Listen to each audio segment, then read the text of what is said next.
In her weekly column reviewing this year's Strictly Come Dancing, Vanessa Feltz has predicted panic behind the scenes as she gives her verdict on Nigel Harman's shock exit, and who she thinks would have gone home instead.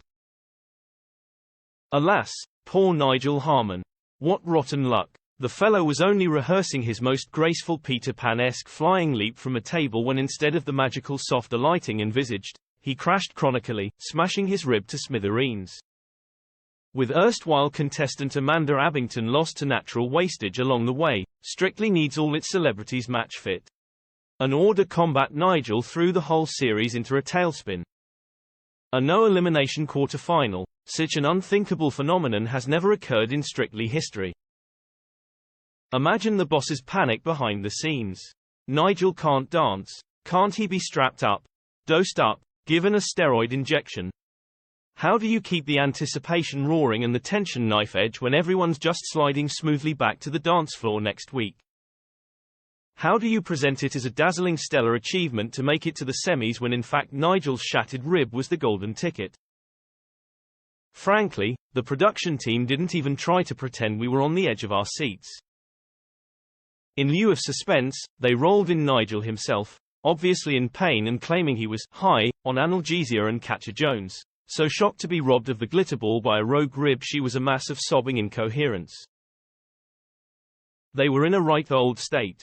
Happily married dad Nigel solemnly told the nation Katya had become a part of me. Katya sought to mask her face with her own hair and had to be patted soothingly by Claudia Winkleman. Their disappointment was palpable and utterly understandable. They truly were within sniffing distance of, at the very least, a jolly convincing foray in the final.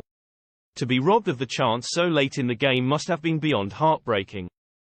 Meanwhile, the survivors were dancing as if their lives depended on it. Musicals Week is always pure pleasure, and Ellie Leach and Vito Coppola's sprightly homage to Beauty and the Beast could have been transported directly to the West End stage. To our disappointment, the couple don't seem to have fallen in love off camera, but you wouldn't know it from their beautifully synchronized performance. I wonder if Annabelle Krov would have been a goner if Nigel hadn't succumbed. Last week I told you hair, makeup and costume play a major part in every celebrity's chance of success or failure, and, call me old-fashioned, but I don't think it helps anyone to be painted green. As soon as ravishing Annabelle appeared in full witchy wicked garb, the writing would have been on the wall. Let's hope they give her a fighting chance and let her bloom as her gorgeous self next week.